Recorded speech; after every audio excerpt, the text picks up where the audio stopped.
This is episode 311 of That Shakespeare Life. Just like the work of William Shakespeare, That Shakespeare Life is made possible by listeners just like you who sign up to be our patrons. Patrons get insider access to the making of our show and special bonuses. Join us today at patreon.com/thatshakespearelife and stay tuned after the episode for even more details. Hi, I'm Richard Shook, Professor of Drama at Queen's University, Belfast in Northern Ireland. Another great method for studying the life of William Shakespeare includes listening to this. It's That Shakespeare Life with my friend, Cassidy Cash.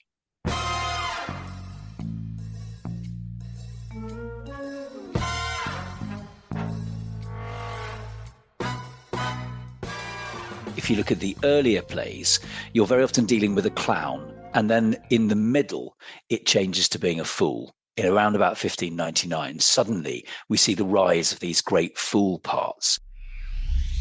Welcome to That Shakespeare Life with Cassidy Cash. Cassidy believes that if you desire to successfully learn or perform Shakespeare's plays, then understanding the real life and history of William Shakespeare himself is a must. That Shakespeare Life is the podcast that helps you go beyond the curtain of some of Shakespeare's most iconic works and explore the world of early modern England as Shakespeare would have lived it, learning from the writers, historians, and performers who know it best.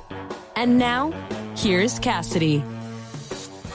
All total, Shakespeare includes 21 clowns and fools in his work. That frequency wasn't just personal preference about what Shakespeare wanted to write about, though. It was, as you may have guessed, a reflection of actual history. The fool as a figure in society dates all the way back to the Romans as an appointed member whose job it was to entertain with honesty, mockery, and behavior that would have been foolish for anyone else to try. Since it is April Fool's Day today, that makes it the perfect time to explore the history of fools, which is why we're meeting with TimFitzhigham, who is currently completing his PhD on Robert Armin, a man who is most famous for playing some of those clowns and fools you see in Shakespeare's plays. Tim joins us today to help us unpack the history behind the fools of Shakespeare, the real people from the 16th and 17th century who served as fools in the royal court for Shakespeare's lifetime, the life of Robert Armin, and the role that he had in developing Shakespeare's fools, as well as to share with us what we should know about 16th and 17th century history when it comes to clowns, jesters, and fools when we see them in Shakespeare's plays. TimFitzhigham is the Borough Council of King's Lynn and West Norfolk Creative Director, where he was appointed to oversee the revival of St. George's Guildhall in King's Lynn. You can find out more about Tim and links to the King's Lynn Guildhall in the show notes for today's episode. Hello, Tim. Welcome to That Shakespeare Life. Hello, it's very exciting to see you. I'm speaking to you from backstage at the UK's oldest working theatre. I'm in a dressing room. That's fantastic to have you coming to us from the inside the theater. How appropriate for our Shakespeare conversation today, especially since we're diving right onto the stage of Shakespeare's theater to look at some of his most exciting characters. At least they are to me. The fool is one of these recurrent characters in Shakespeare's plays, but the term itself was applied more broadly in Shakespeare's lifetime, and it included things that was known as a, quote, natural fool. And this stood in contrast to someone that was professionally employed to entertain people, but the word was the same in both instances. Tim, I was wondering if you would explain for us the definition of a natural fool and how that contrasted with the professional fool that we're talking about in terms of people like Robert Armin. Well, it's interesting you ask about this. The first person really to define these things and write them down in that way is Robert Armin. So Armin is sort of the person that, in a way, comes up with in written texts the words artificial fool and natural fool. And by a natural fool, I guess Armin is talking about somebody who we would call kind of has special educational needs. So somebody who perhaps has been born with some form of mental illness in some way, or a physical deformity that they might not be able to deal with. And so it would be somebody that now we would take a very different view of than perhaps in Robert Armin's time. In Armin's time, they didn't have a state pension, they didn't have a welfare system, they didn't have any of that stuff, really. It was just down to people to try and get through life. And natural fools were very often people that were able to make money from being themselves and being simple, people with an educational need, let's say. So very often these natural fools were kept by very rich people who used them as a form of entertainment. And now we would see that as a really, really bad thing to do. It would be not a nice way to look after those people. But in that period, it was seen as perfectly acceptable. And also it gave them some money in that way. I read that it was kind of viewed as a form of charity because there weren't any, public systems available for people that couldn't hold a job for a variety of reasons. If they couldn't work in the standard established places, this was considered kindness. That's how it was viewed. They weren't trying to they were, but they weren't trying to belittle or disparage someone. In fact, in a lot of instances, they were viewed as people that needed special care. Yeah, that's right. And we certainly have examples of that. Armin again writes about one of those examples, which is a man who was admitted to a school, which would normally be for people of quite a young age, but he's admitted to the school at the age of 20. Which is obviously significantly 10 years older than anyone else in the school. And he's admitted to school really for the reason that he can't really cope on his own. And it's a way of the school at the time, Christ Hospital School, taking care of somebody who otherwise would have been in the real pickle.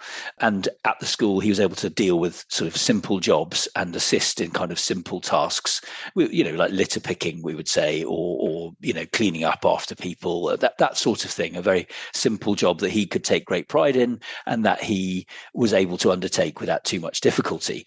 Armin certainly writes about this character. He's called John, and he's part of Armin's kind of obsession with comedy and trying to work out why this person is so funny. Because, of course, as well as dealing with simple jobs like litter picking, he would make great speeches, this particular chap or person, and he would try and say very erudite things. But, of course, they didn't quite come out right, and that would make the other people around him laugh. And Armin was obsessed with trying to work out how to replicate that. So how to become an artificial fool, in a way. So Armin was clearly not a natural fool, and neither was any of the other sort of famous ones that we know of. They were more artificial fools. And what they were doing was trying to work out why the natural fool was making people laugh, and then take that and try and sort of replicate it and copy it and market it and get paid for it. But get paid for it as a professional person impersonating very often a natural fool. In Shakespeare's Twelfth Night, Feste the jester is described as being wise enough to play the fool. Were fools in plays and in performance considered silly comedic figures that were intended to be laughed at, or were they more like bearers of unexpected wisdom? Which one would you be expecting to hear from them when you saw them appear on stage? Well, again, Feste is a really good example. And in Shakespeare's plays, if you look at the earlier plays, you're very often dealing with a clown. And then in the middle, it changes to being a fool. In around about 1599, suddenly we see the rise of these great fool parts. And it's a slightly different set of comedy. So prior to 1599, let's say, and you can pick a date around then, you've got the clown. You've got your kind of Dogberry or Bottom or Falstaff, a big, brash comedy part, possibly involving a bit of dancing around and making people laugh in that way. And I think Bottom and Falstaff fall into that kind of set of parts. Post 1599, you've got Feste, Autolycus, you've got the Fool in King Lear, you've got all sorts of very complicated fool parts that are much more complicated. They're much more like a modern equivalent in our country of something like Blackadder. I don't know if that's an American reference that people get, but he's a much more scheming fool, let's call him. He's always got a plan. He's got a brilliant plan to make loads of money that somehow never quite works out. And that's kind of much more schemery, kind of complicated, clever fool, we might say, than the Bottom type fool in Midsummer Night's Dream, where it's just a big, brash comedy part. And what's very often seen as the case is that when Armin gets kind of promoted within the company to the leading comedic player, that's when we see the rise of these fool parts.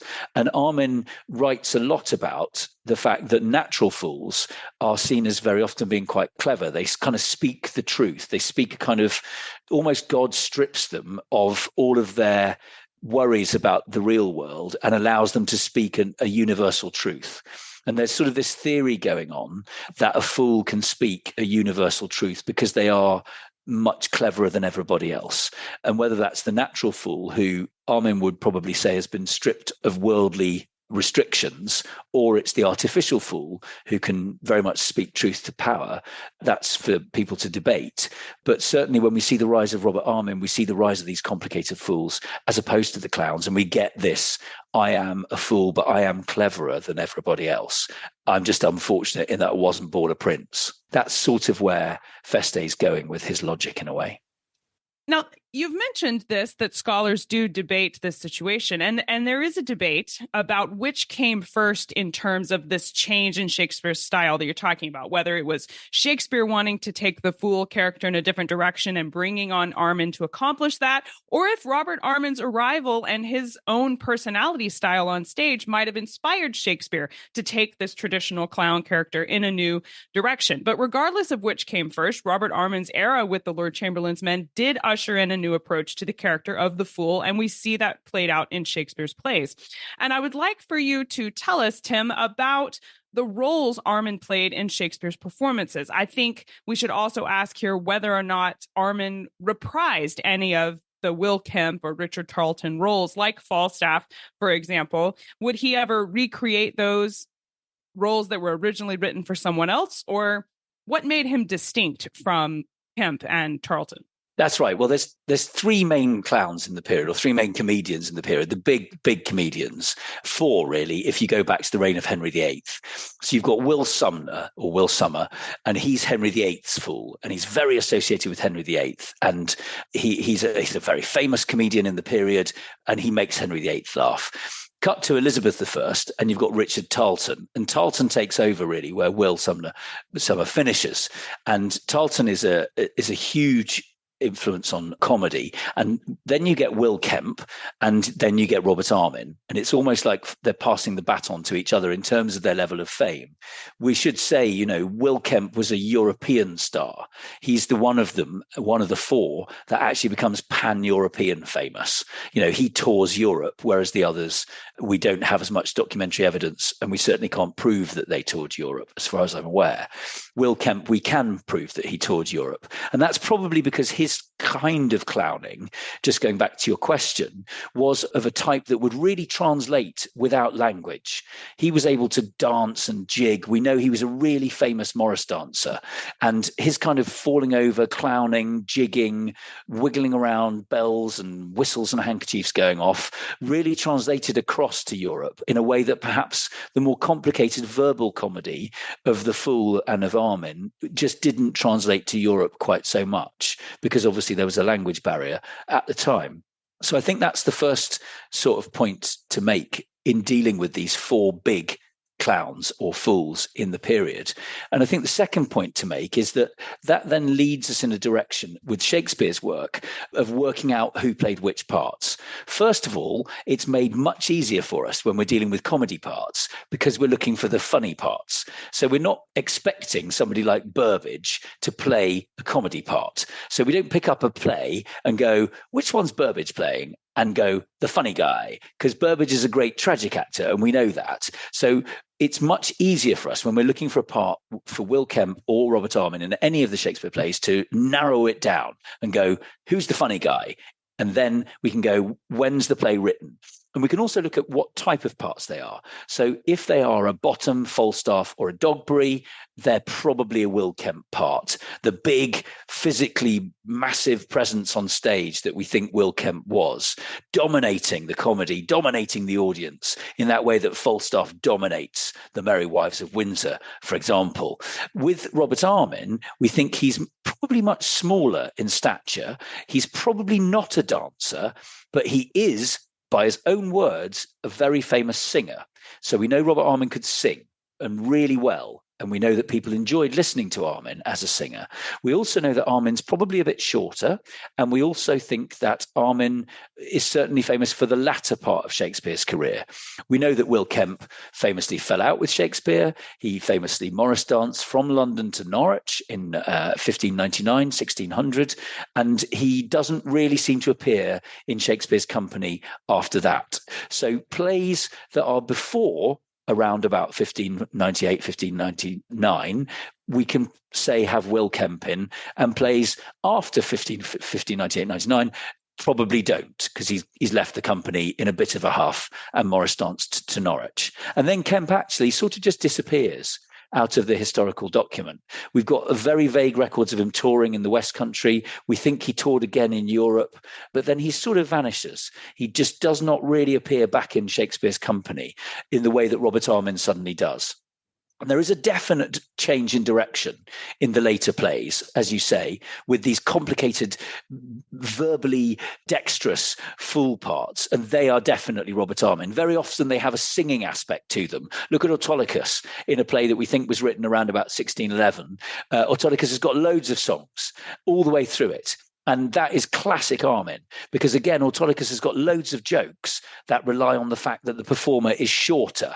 You know, the fact Autolycus changes costumes with another actor. If the other actor is tall, as we think he probably was, and Armin is short, suddenly it's really funny. If you've got somebody wandering around in an oversized shirt whose trousers are constantly falling down, you've got that added physical comedy that Autolycus can then give to the role if it's played by somebody short, which of course we think Armin was. And we think Armin was short because a lot of the words that are used to describe him are diminutive words. Like he describes himself at one point as snuff, which is a tiny little thing in the period, or pink, which is a tiny little slit in a costume. So Armin uses words that are small to describe himself. He is called Robert, but he often calls himself Robin, which is a small bird. So there's lots of things to point to the fact Armin was short. In terms of the parts we think Armin played, we think the gravedigger in Hamlet, we think the porter in the Scottish play, we think Feste, we think Autolycus, we think the fool in Lear, those sorts of parts. We think he may have played Fluellen in Henry V, but that's also conjectured very often. There's a debate in The Tempest. Did he play Caliban? Did he play Trinculo? But certainly one of those two parts is an Armin part. Then there's an interesting category of parts, which are parts that we know that Will Kemp played in the early versions of the play. Instead of saying enter Dogberry, it says enter Will Kemp. So we're clear that by mistake, Shakespeare, or whoever's written that down for Shakespeare in terms of that particular version of the text, has left the stage direction in and then left Dogberry's lines in, which clearly indicates to us that Will Kemp said them. But we also know that Robert Armin played Dogberry. So we know that this is a role that was handed over from Kemp, and when Kemp left, was then taken on by Robert Armin. They didn't stop playing that play, so they definitely needed somebody to play Dogberry, and Armin clearly hadn't had a part in that play when it was first performed, and so is the natural choice to take on Dogberry, and Armin indeed tells us that he played Dogberry as well. So we've got several categories of parts. We've got those that are definitely played by Kemp, those that are definitely played by Armin, and those that are sort of inherited by Armin from originally being played by Kemp, if that makes sense. That does make sense. And it tracks with what we know about theater in terms of they don't just shut this play down because they don't have their clown or their fool anymore. They got a new one. Yeah. This next question was submitted by a patron of That Shakespeare Life named Michael. Michael, thank you for sending this in. He asks, we know that Richard Tarleton was a favorite of Queen Elizabeth, and we know that Robert Armin held a similar role, but was he also held in this similar favor? Did the monarch, either Elizabeth I or James I, because he's overlapping those two reigns there, but would they have held him in the same position of esteem? Well, Tarleton is really interesting, isn't he? Because Tarleton comes before Kemp and before Armin, as we've said. And Tarleton actually became a master of fence. So Elizabeth I gave him that role at court. He had an official role, and he was also made a groom of the bedchamber. So Tarleton was given two really important roles in court by Elizabeth I. So clearly he was a favourite, and he was a favourite for making her laugh. He became a phenomenally exceptionally wealthy man, Tarleton. And we know that from a court case that happened after his death. Tarleton's will leaves a certain amount of money. It leaves quite a bit of money, but nowhere near the amount of money that actually Tarleton was worth according to the court documents that appear about 10, 15, 20 years after his death. It's his mother actually back in court arguing over the fact that the people that were meant to have guaranteed his wishes have failed, and she's trying to get that money for Tarleton's children. So I think Tarleton held a very special place, and he was there at a very special time in theatrical history, because Tarleton really is the first player to step out from needing patronage. He definitely had patronage, and he had, as we've said, 2 roles from Elizabeth I, but he was able to sell tickets on his own merits for the first time. And so he amassed this huge fortune. I mean, he bought property, he bought pubs, he bought all sorts of real estate that made him a genuinely wealthy person in his own time. And I think while Kemp certainly and Armin didn't achieve, as far as we're able to tell, quite the level that Tarleton did, some of that is due to circumstance.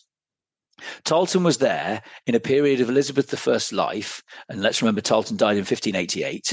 Tarleton was there in a period of Elizabeth I's life where she was younger, she was more sort of out there and more entertaining and more excited about the world and more outward looking. And she wanted people to enjoy life. She was very, I imagine at that period, personally invested in her company of players. When Armin comes to the fore, you're a decade later. You're a whole 10 years further on in Elizabeth I's life, and she's coming towards the end of her reign. Armin comes to the fore in the mid to late 1590s, and Elizabeth I is dead, a mere sort of 3, 4, 5 years later. So she's sort of winding down in many ways. And I think Armin was popular at court. We know by his own writing that he was popular at court.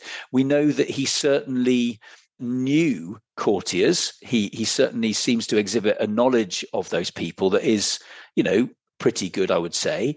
And he certainly was one of King James I's players. Armin tells us that he'd been requested to play his own work at court, but again, we don't have secondary evidence for that. So we don't have any secondary documentary evidence that Armin's plays were performed at court, but we know that Armin says that he was asked to perform them at court. So again, I think Armin is popular with the king. Armin is definitely one of the king's players, and he's part of that license that the king gives. He's named in that license. And so he's not made a groom of the bedchamber, he's not made a master of fence, but the whole situation of the playing company is slightly more formal. And so perhaps we shouldn't expect Armin to have been made a groom of the bedchamber or a master of fence. And perhaps we should see that not Armin was more or less important to the monarch than Tarleton, but just that the way that the monarch related to their players and to their comedians had slightly evolved by the period that Armin came to prominence. I think that's the way I'd look at it. But thanks for the question. It's really good. Product of disruptive innovation, as they say. Yeah, that's right. Exactly right. I want to look at the history of the real fool, specifically the court jester. We see these characters show up in Shakespeare's plays, but of course, the court jester was an actual position in the real royal courts. So when we see in King Lear, for example, the fool is the only character allowed to speak directly to the king and make statements that nobody else would be allowed to say. Tim, what can you tell us about the privileges of the real court jester? What did they have in the royal court that other people didn't? And were they given anything to visually denote their privilege? That's a really good question. One thing we absolutely know is that the fool was given license to say what they wanted. And this is a sort of a tradition that goes back thousands of years. The earliest that we have this is in China, in fact, and it goes back to a jester called Twisty Pole. And Twisty Pole, the jester, was the jester of the Emperor of China when the Emperor of China decided that he wanted to lacquer the entire Great Wall of China. He wanted to have it lacquered so that it shone with the sun. And Twisty Pole stepped forward and said that he thought this was hilarious and that the emperor was the funniest man in China for this great joke of wanting to lacquer the entire thing, which would have been impossible. Now, of course, the emperor was actually serious, but Twisty Pole had turned it into a joke. And he clearly had highlighted to the emperor's satisfaction and to everyone else's, how insanely expensive it would have been to lacquer the entire Great Wall of China.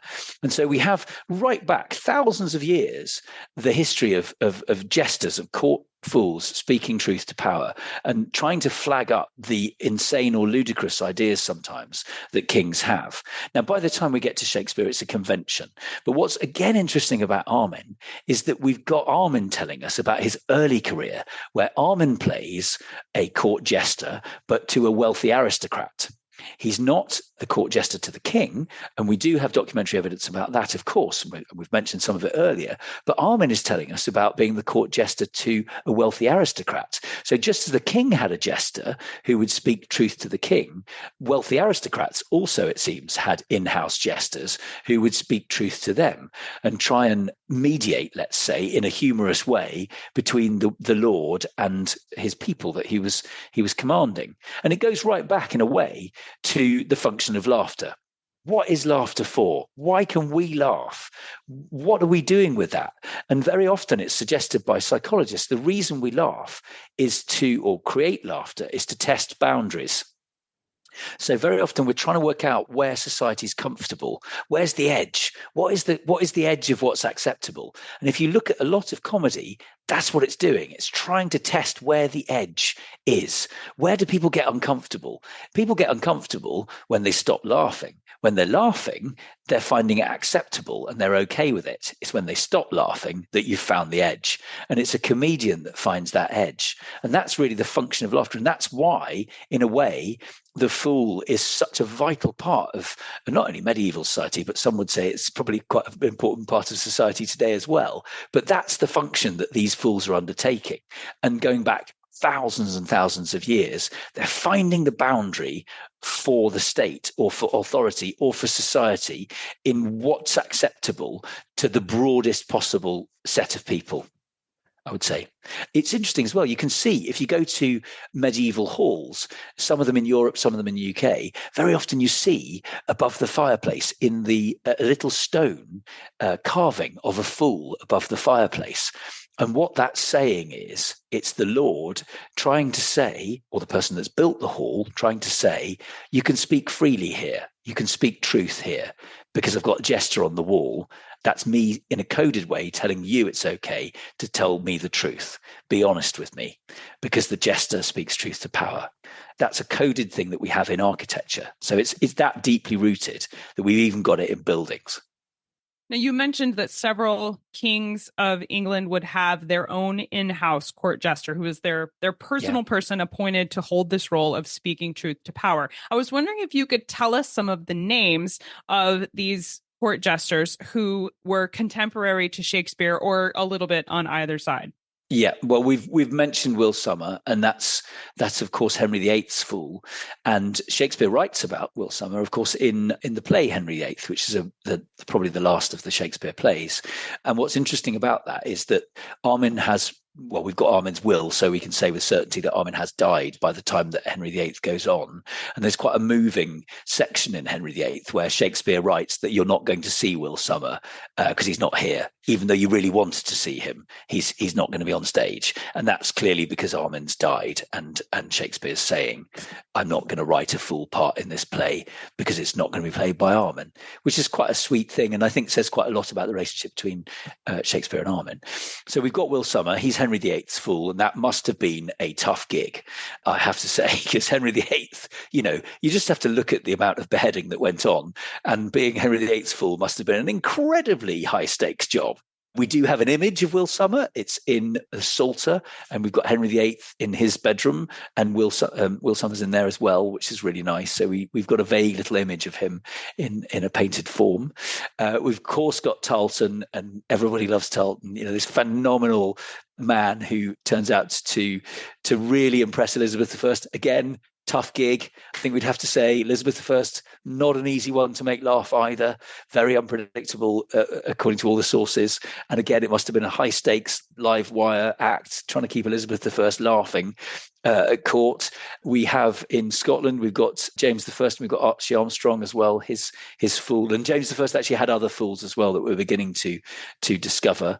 And of course, then in the form of Armin and Kemp, you've got those two big comedic talents on stage who weren't linked to the royal household, but definitely are people that the monarchy is aware of. James I would probably have considered Armin to be one of his. I think James I had several fools, is probably a fair comment. We know that one of them was famous for having a lazy eye. That's in the documentary evidence. So he sort of had a gurn. He sort of used to gurn a lot on stage, which apparently used to be hilarious in terms of sort of wrap his face up into a sort of a snarling comedy look.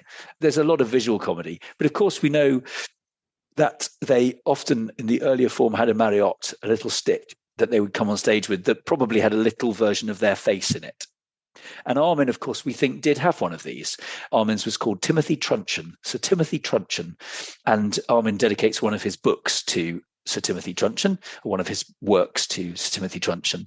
And again, you can see it in some of the Shakespeare parts, the witty fool parts, the kind of Fool in Lear and Feste and Touchstone, that there is the opportunity, if you were doing the role with a mariotte, a little stick with a little head on it, that you could do some of the lines talking to yourself, but talking to your crazy fake little head on a stick, dividing up the lines between you and the crazy fake head on a stick. And that's possibly what Armin was doing in those roles for Shakespeare. What you're describing sounds a lot like a ventriloquist act with a puppet. Is that the image that we have here? It's sort of part way between a ventriloquist act and part way between a double act, isn't it? It's just the double act is a tiny head on a stick instead of it being another person, which makes it almost, in some ways, more hilarious because it's just completely mad by that stage. It's like you're sort of talking to yourself, but you're not talking to yourself in a way. But yes, I think that was part of the medieval fool's outfit. And then in terms of the costume of the medieval fool, you enter a minefield of academic argument. So did they wear the cockerel hat? Did they not? Did they wear, a long robe, a short robe? Did they wear pantaloons? Did they not? There's as many opinions as there are academics on the subject, but it is a hotly debated topic, I think we'd say. We certainly do have woodcuts of some of these people. As I say, we've got images of Will Summer. We've also got a woodcut of Will Kemp. Will Kemp in his Morris dancing outfit with bells on, which is a sort of a pantaloon style trouser with bells on it, and then a very flamboyant jacket with a kind of extra double sleeve arms that he would have flicked around, very much like we would see a Morris dancer flicking around a handkerchief.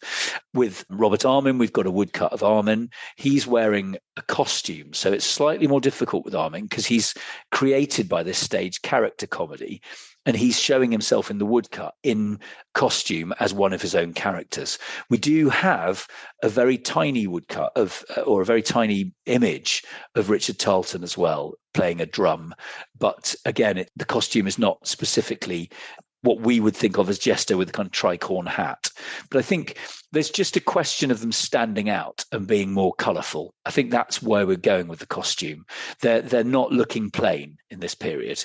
We're not like, who's the funny guy? Oh, he's the one in the brown at the back or the grey. They're not those guys. They're the ones wearing kind of colours that shouldn't go together, that are bright, that are eye-catching, that are obvious.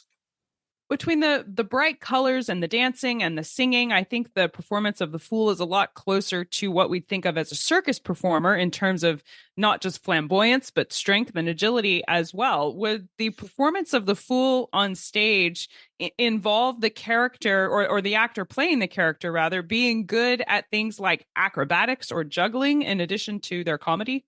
Well, I think so. I mean, there is evidence that these people were apprenticed. So there's evidence that Armin studied with Tarleton. So there's evidence that Tarleton handed on his skills to Robert Armin. And there's evidence that Armin took apprentices and that Armin tried to hand on his skills to the apprentices. Now, we know that Armin was a singer, and we know that Kemp was a jig maker. He was a dancer. We know that because Kemp registered a load of jigs with the Stationers' Company, who at the time were the people that controlled publishing. So we're very clear on that. We're clear that Tarleton was either A, very good at fencing with a sword, or B, very bad at fencing with a sword, which is why Elizabeth I made him a master of fence. So it's definitely one of those two things. There's definitely a physical element to what these people are doing. And I think that we would expect them to be able to juggle, and we would expect them to be able to do some form of circus skills. Yes, I think that's all part of what being a medieval fool was. We know that they had this kind of set format that they adopted when they were trying to do their kind of solo performances. And I think some of it is very much rooted in juggling, and it's rooted in circus skills, and it's rooted in walking on your hands and all the kind of various acrobatical skills that we see today. It's about building up that stock of things that they could do that then allowed them to become a really popular, famous fool or famous clown. Now, you talked about Robert Armin having trained essentially to serve in this role. And I wonder if you could tell us a little bit more about how he came to be working with Shakespeare's company in the first place. We know that Will Kemp sort of disappeared, but how did the whole Tarleton-Armin handoff happen there? We've got Armin for this. So again, there's no real secondary source material, but if we go with what Armin tells us about himself, which is a pretty good source, I'd say, then what we know is that Armin was born in King's Lynn, which is where I was born. It's where the UK's oldest working theatre is, as we discussed last time. And Armin then went from King's Lynn to London. He got one of the best apprenticeships in the country at the time. He became an apprentice goldsmith to the leading goldsmith in the country, the goldsmith that controlled the currency. He was the man that made the coins that made Elizabeth I's government work. So Armin was his apprentice. So could not have really got a better apprenticeship. And then we're told by Armin that he essentially bumps into Tarleton in a pub. That's basically what happened. And we're told that Armin was already by that stage relatively well known among his peer group for being quite funny and quite good with verse. And we're told that Tarleton recognized that Armin was good with verse and that Armin was funny, that Armin then basically fell massively stage struck by Tarleton and sort of followed him around a bit like a puppy and tried to pick up as much of Tarleton's genius as Armin possibly could. We're also now beginning to realize just how famous Armin was before he worked with Shakespeare. So Armin became one of the top 4 or 5 ballad writers in London during the period. Before Shakespeare was famous, we've got Armin being famous. We've got Armin famous as a writer. So he becomes famous as a writer, but he becomes under the kind of thrall, under the spell of Tarleton, trying to pick up as much Tarleton tomfoolery on stage as possible while writing his ballads. But then Armin gets picked up by an aristocrat. So Tarleton dies.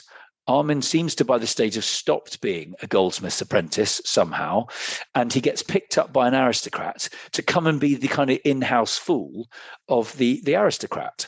And we've got various bits of Armin that tell us about him touring around with the Chandos players, trying to make people laugh, and also trying to make Chandos laugh, Lord Chandos laugh.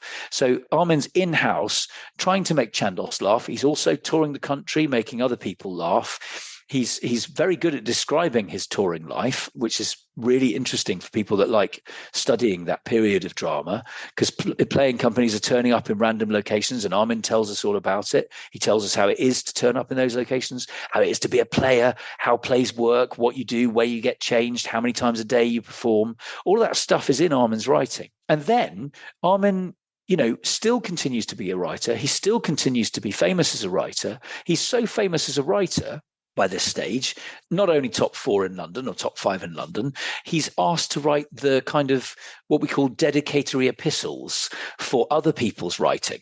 So if you've got a writer who's not very popular or not very famous, what publishers of the time would do is they'd stick a short piece of writing on the front of the not very popular writer's work by somebody who was popular in order to sell way more copies of that work. And Armin is the person they turn to get him to write that dedicatory epistle. So again, he's a really popular writer by that stage. So by the time Armin hits Shakespeare's company, you've got someone who is pretty well educated, because we know that Armin could read Italian. So that tells us that he was educated to a relatively high standard in England at the time. We've got someone who is already famous in his own right as a writer and has a following as a writer. And we've got someone who's already famous as a comedian because he's working for one of the most highly regarded aristocrats in the country and making him laugh. And more importantly, he stays in touch with that aristocrat's wife. So again, Armin is kind of really, clearly they were very fond of Armin. So he joined Shakespeare's company as already a very famous, very complete unit. He's got his own songs. He's got his own material. He can write ballads. He's clearly got a following that follows him to Shakespeare's plays. And it seems that at that point, Shakespeare is quite lucky to hook in Armin and hook in Kemp, because these things are big sellers. What Shakespeare's genius is in some ways at that period, I think, is that Shakespeare knows exactly what sells tickets. He can see that Armin sells tickets. He can see that Kemp sells tickets, and he suddenly goes, right, I'm going to hang with those guys. I'm going to get them in my company. And you would have to say that Armin and Shakespeare must have got on. They must have got on quite well, because from the second Armin joins that company, there's no break in Armin's membership of that company in terms of all the documents we have. And there's no break in that company and between Armin and Shakespeare until Armin dies. That's what breaks it. And as we said earlier, there's quite a moving, I would say, bit in Henry VIII, where it's almost like Shakespeare saying goodbye to someone, I think you'd have to say, who was his friend in Robert Armin. Not bad for someone born on the High Street in King's Lynn. At this point, you have abundant reason to want to read Armin's writing for how much value Tim has showed us is in there. So, of course, we will link to that along with Tim's research into Armin and Tim's writing on this history, which is wonderful to check out, all in the show notes for today's episode. So stay tuned for the URL for where to find all of those. Tim, as the expert on Robert Armin, we would love your advice on where to start when we want to explore the history not only of Robert Armin himself, but the entire role of fools in history and in Shakespeare's works. What are some of your favorite books or resources you can recommend we use to learn more? I would say, and it's publicly available because it's way out of copyright, but Armin's work, Fool Upon Fool, is a really good read. He writes down 6 fools and he tells stories about them. 2 of them are royal jesters, 4 of them are domestic jesters or domestic fools. And it's just a really interesting window into 6 fools from around 1600. And Armin himself is a very good writer in terms of some of his bits are still funny. Some of it's obviously a bit dated. I'm not going to lie to you. It's 400 years old, but a lot of it still holds up and you can kind of look at it and read it and enjoy it for what it is. So of all books, I go back to Armin and I have a look at Fool Upon Fool. We will definitely link to this as something you should check out in the show notes for today's episode. Tim, we ask everyone this next question here at That Shakespeare Life, and that's, what's the one book you would take with you on a deserted island? My friends in England tell me I'm supposed to allow you the complete works of Shakespeare and a copy of the Bible, so your choice would be in addition to those. Wow, what would I take on a desert island? I mean, that's a really, really good question. I do there's an American book called Confederacy of Dunces, which I also really, really enjoy. And that's a very funny book. That would be right up there, I'd have to say. I mean, because we're talking about Armin, I probably should take some Armin with me, shouldn't I? Really? I'd like to take the non-existent complete works of Robert Armin. That's a book that should be put together. Somebody should be doing that because it's he's really underrated, as is Kemp. Kemp's poem about Morris dancing to Norwich is another book that people should have a look at. He wrote a poem called The 9 Days Wonder. And again, that's Will Kemp, but it is really, really good. And it's a really interesting window onto a tiny weeny bit of weird social history that is this comedian deciding to Morris dance from London to Norwich in 9 days just because he doesn't get on well with Shakespeare. On a dare, I think, essentially. Yeah. For April Fool's Day, you have your own story of reenacting some foolery from the past. You tapped into your inner Will Kemp, I hear? Yes, I should have said that earlier. I did actually recreate Will Kemp's Morris dance from London to Norwich. I went and did it. So I learned to Morris dance and I strapped on the bells and I did go from London to Norwich in 9 days. Did you stop along the way? I did. I stopped exactly where Kemp stopped all the way along. I have to say the route has changed quite dramatically. There is a video which people can have a look at as to how that went. What the thing I didn't quite get is I did it in 9 days back to back. And obviously when you're Morris dancing, you're going like forward and then backwards and then forward and then backwards and then forward and then backwards. So it's 160 miles, like 200 kilometers forwards and 73 miles backwards to get from London to Norwich. So you're doing like I don't know, Wow. 300K, and in 9 days. And what I hadn't quite clocked is that Will Kemp did it in 9 days, spread over 3 months, whereas I did it in 9 days back to back. So I was there physically was a detail that you might have. Yeah. One detail that I've messed up, but it was I was very physically. Well, I'll send you the photo of me at the end of the Norwich leg. Literally, yeah, it was painful. I'm not going to lie to you. We will put these images and links in the show notes so you can see more of this. I'm just excited to know it's possible because I gave Will Kemp credit for totally making up stuff like this, but it's nice to know that he really did. Yeah. Pull this off. What's really funny about it is that Kemp says this is hilarious. And I was like, is it really though? And the thing is that there's genuinely nothing that I've ever seen that's made me laugh more than when I watch some of the footage back and you see me arriving in Norwich, barely able to move, in so much pain, and yet still trying to be the merry Morris dancer. Dancing and you can see me wincing with agony, and it is so funny. It's that comedy is all about contrast in a way, and it's that contrast between absolute pain and agony and merry capers it was japes. The sitcom before they had one. Yeah, exactly. I mean, it's a lovely bit of writing. You know, he says there's a town that Kemp arrives at one point, and he arrives on a Friday night, and he says there's two large women beating and biting each other like blacksmiths battering an anvil, and it's just such an incredible description. You know, you could just imagine Falstaff saying that. You know, it's a really lovely bit of work by another comedian of the age. You know, they're very special men, and we don't really read them enough. We read a lot of Shakespeare, but we don't read a lot of Kemp or a lot of Armin.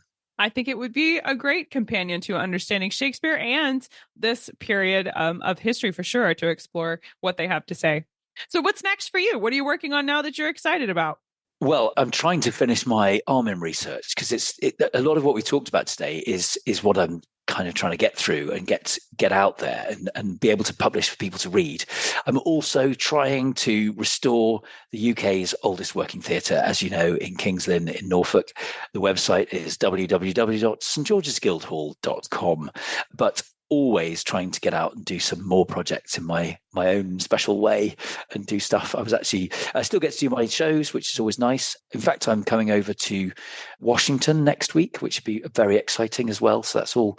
It's all good. It's just a nice set of projects going on at the moment. I'm really excited about it, and I'm on Instagram. That's what I try and update people with @TimFitzhigham. So you can come and find me there. Happy April Fool's Day. I love it. It's my favorite day of the year. It's the day for comedians. Genuinely is, isn't it? Absolutely. Sorry. It certainly is today. We're bringing it all for the fools today. And if you're trying to translate things like St. George and wondering whether or not to spell out Saint in that URL, fear not. We will have direct links to Tim's website and to his Instagram socials, which I encourage you to follow both places to keep up with the work, not only so that you can find out about the Robert Armin work when it gets published, but the research and history that's going on with the restoration at St. George's Guildhall is fascinating. So definitely follow there and check out the show notes for those links. And you can hear Tim Fitzhigham talk to us about the restoration going on at St. George's Guildhall in another episode of That Shakespeare Life. And we'll place a link to that in the show notes for today as well. Tim Fitzhigham, thank you so much for being here and helping us celebrate April Fool's Day in such a wonderful way. Of course, with history straight from the life of William Shakespeare. I appreciate you being here. Thank you very much. Oh, I should say, of course, as well, that we've now found Armin's house in King's Lynn. So if people want to come and see the house and they're in the UK, in Norfolk, Armin's house is in King's Lynn on the High Street. And so you can come and find that as well, where he was born. Well, now we're all going to go on a field trip. Thank you so much. That's a pleasure. Thank you. Find links to the resources mentioned in today's episode, along with more information about our guest and how you can follow Tim's work in the show notes for today's episode. You'll find this as well as links to that Will Kemp Morris dance and the photos that Tim was talking about, all packed into CassidyCash.com/episode 311. That's CassidyCash.com/EP311. Now, if you'd like to see more visual history related to today's topic, including some of the portraits and woodcuts you hear Tim talk about of Will Kemp and Robert Armin and Richard Tarleton, as well as links to the digital copies of Armin's book, Fool Upon Fool, 16th and 17th century paintings depicting some of these court jesters and fools that we have talked about today, along with more information on the real people who played these fools for Shakespeare's lifetime, then use the Become a Patron button on our show notes page. That button expands a bunch of bonus content, including all of these visuals I've shared with you just now. If you are already a patron of our show, you'll be able to log in using that same button to expand not only today's extras, but all the bonus content for all of the episodes across our website. Explore all the research that went into today's show when you find that Become a Patron button at CassidyCash.com/episode 311. Again, that URL is CassidyCash.com/EP311. That Shakespeare Life is made possible by listeners like you who sign up to support our work on Patreon. When you join us on Patreon, you get behind-the-scenes content, including detailed show notes, as well as access to over 150 additional episodes of our show not available on public listening platforms, along with video versions of our podcast, discounts on the art prints available in our shop, and special extras like ebooks and worksheets. If you're an educator in Shakespeare history using the podcast in your classroom, there's even a special section on Patreon just for you, offering a 35-week syllabus and coordinating classroom resources to go along with our show, and of course they also go along with Shakespeare's plays. Find out more, explore all the extras at patreon.com/thatshakespearelife. That's patreon.com/thatshakespearelife. That Shakespeare Life is researched and produced by me, Cassidy Cash. Our audio engineer is Gary Mayholm. That's it for this week. Thank you for listening. I'm Cassidy Cash, and I hope you learned something new about the Bard. I'll see you next time. Bye-bye. Thank you for listening to That Shakespeare Life. As always, the best conversations happen after the episode over at CassidyCash.com. Become a part of a vibrant Shakespeare conversation by adding your voice over at the website. Until next time, remember, when you want to know William Shakespeare, you have to go behind the curtain and into That Shakespeare Life.